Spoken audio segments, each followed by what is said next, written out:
Hello, friends. Welcome to Pro Tips from the Icebox. I'm your host, Scott Casella. Today we're looking at the master list, food preparation. We're going to be doing our dry goods prep about 2 weeks ahead of launch date, breakfast, lunch, and dinner. Going to be talking about some recipes that are shelf stable. Don't worry if you make a little extra. It's great to bring some, and this will be fine months after you get back for your forthcoming camping trips. As always, please feel free to give me any comments. I'd love to hear about ways to improve on the recipes. I'm happy to update this list as we go. So enjoy the segment, and we'll catch you around the river bend.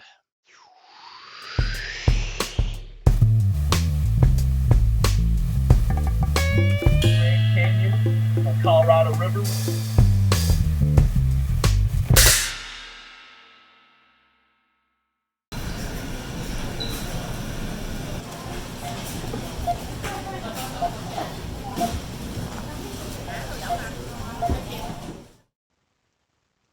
It's mealtime once again in the canyon. But what's on the menu? Well, whatever you brought. So you need to make sure you bring the right stuff. I'd like to start off by taking a look at what's left in the cooler from a trip I did a couple years ago. Hey, so I've been off the river for a week now, just under a week actually, including a road trip home, and I'm looking through my cooler. I'm about to clean the cooler out.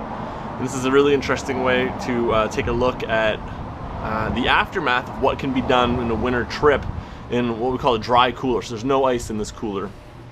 And here's what it looks like coming after. Items like butter, still in fine shape. Got some tortillas left over. Tortillas definitely are still edible. I might actually eat these for lunch today. Carrots, plenty of carrots left. Carrots make it the whole month, not a problem. Head of cabbage. You know, it looks a little weathered, but you peel a layer and it's absolutely still good to go underneath there. Cabbage is a winner. There's some celery. Celery's a little weathered, but it mostly made it. I had 2 stalks and was able to get through most of the month with that, no problem. Brussels sprouts, similar to cabbage. You can peel one little layer off of a sprout and that's good. Absolutely good to go underneath there. Strongly recommending pickling eggs. You pickle your own eggs, you can eat your eggs on the way down, and then a really neat thing to do is you can actually fill the vinegar back up with carrots and radishes and onions as you go. Pickles themselves obviously hold up fine. Let's see over here, another head of cabbage, still fine. Here's some root vegetable things starting to sprout, it's fine. Onions, getting a little moldy, but again, still good. Radishes, definitely still good. Potatoes, good to go. Apples, I did not eat as many apples as I should have. Let's see here, these little oranges, right, good to go. Some better than bouillon, good. And, you know, when beer's just chilling.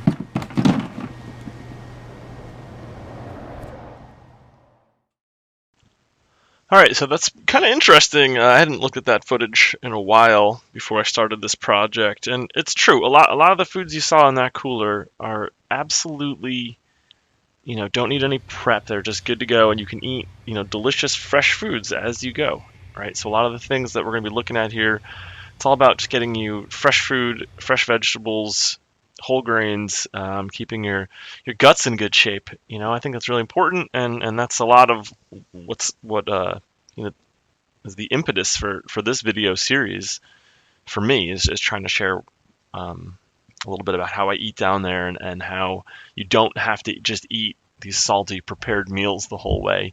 You can cook and eat fresh food as you go.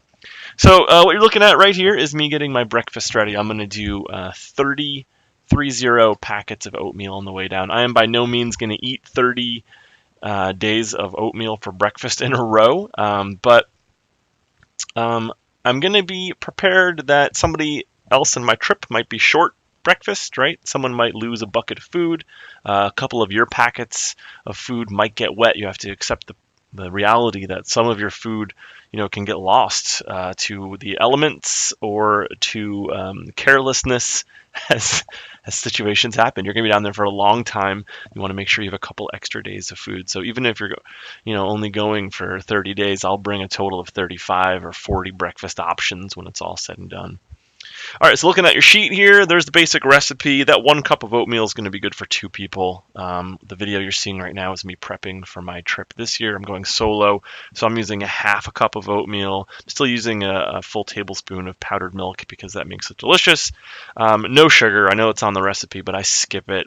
If you want to put a little sugar in there, you could. I think with the dried fruit, and basically all I do is I'm buying a sweet trail mix in bulk, and I'm adding about a third of a cup. I am doing a small teaspoon of protein powder. So a little bit of protein powder, the tiniest sprinkle of salt. I would really hold back on the salt. And instead of protein powder, you can use as alternatives in here. You could put some chia seed in there or some flax. I think that's all perfectly reasonable. You can, and I do bring a Mountain House breakfast or two, or some other brand of dehydrated breakfasts in case you're not feeling well. Sometimes you want to just add hot water, though the reality is that with the oatmeal, you're just adding hot water anyway. Now we're going to talk about coffee a little bit. You can see here I'm getting a coffee device known as the AeroPress ready, and the AeroPress is a really small device that's able to get delicious cup of coffee out of just 2 spoonfuls of coffee. I think you get a great flavor out of it. I'm not a coffee connoisseur, so I'm just using regular Folgers here. And you can see that I've just done, I think it's 7 or 10 days worth of coffee in that one bag. So I've got 5 bags, all right? You want to bring so much coffee, you don't need all that coffee. The coffee I have on that table was one of those small containers. I will be drinking that coffee. I know from experience, I'll be drinking that leftover coffee for weeks when I come home. The reality is you're only going to be able to drink 1, maybe 2 cups of coffee in the morning. You'll be very busy with gear work. You're going to have a sip of cup while you're eating, and then you'll be probably, if you bring a nice thermos mug, you can take a second cup on the river with you, but you're not going to be drinking coffee all day. You don't need more than 2 cups in a day. So all compacted, right? Now the 30 breakfast bags and all the coffee that I'm going to need fit in, a third of one of those brown paper bags. Though this is not the final breakup. I'm just getting it ready here. After I get the other meals ready, I'll cut it into segments, and you'll see that in a little bit. And the first thing I want to talk about is lunch. It'd be difficult to get food when you're on the river, and so a lot of us need something to eat on the go. And the obvious answer is just bars of all sorts. No reason to reinvent the wheel. Get a whole bunch of different stuff. Each day when you pack your PFD with your safety gear, make sure you include, I'd say, 3 bars per person per day. It's a good estimate for travel days. So on lunch, you're going to be on a boat like this, and you're going to be floating along through the lunch hour quite regularly. And if you have those bars in your little PFD pocket, you can easily just grab one out without having to disrupt your cooler. If you look in this boat, the cooler is underneath the cooler cover. It's underneath a Paco pad. It's underneath a coffee bag, which may or may not be wet. And so if you have some food in your PFD ready to go, and those are the bags. If you wanted some other food ready to go, or if you want to have a snack, a little more seriously on the boat, or if you pull over, sometimes you'll eddy out and the crew will just take a couple minutes. You still don't want to turn lunch into a huge ordeal, right? Your big meal for the day needs to be your hot dinner at camp where you can get everything out and relax. So for on the fly lunch or pullover lunch like this here, the best lunch options for food on the go, and these are listed here on your sheet again, right? We're talking about 2 or 3 bars per day. One of those should be a high protein bar if you're going to be doing a lot of the rowing. I think that you get a lot of energy out of one of those protein bars. They're more money, but you get a lot of bang for the buck. Those hard-boiled eggs, you can just stick your knife into that jar and eat one of those eggs on the fly. That thing is delicious. You will be pleased as pie with yourself if you pull out a hard-boiled egg on the river. Some jerky's in there if you're a meat eater. Some jerky's a good on the way option. apples are going to keep the whole time. You just, if you slice an apple open with your river knife, you get some peanut butter on there. That's delicious. And then carrots. Just snack on a carrot. Those are all quick things you can eat that I eat regularly while I'm on the river. Those are my lunch recommendations. Okay, prepare for my patented Colorado River pickled egg preparation procedures. You need eggs, white vinegar, black pepper, salt, garlic, and a plastic container. And then eggs. Start with 24 eggs. You're going to need to open one of these things before you go to make sure you did it right.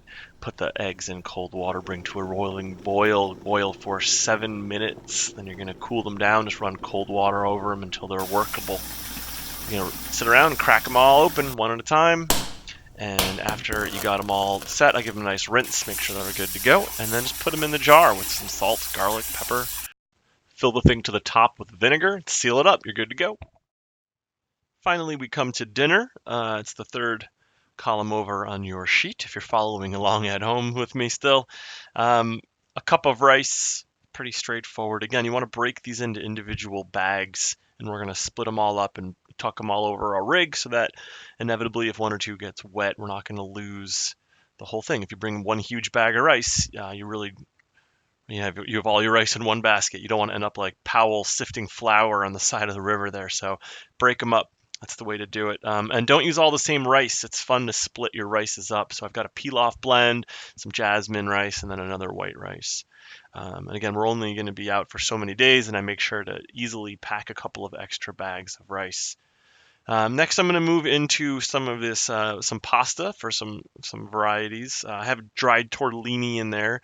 And again, I've chosen 3 different types of tortellini. So I've got a blend, there's an all cheese one, and then a spinach tortellini.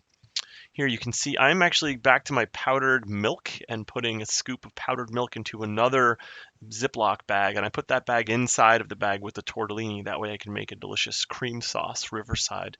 We're going to talk recipes later on. This is all just the prep. Again, this is easy stuff you can do, and these are going to be the foundations for your meals while you're out there.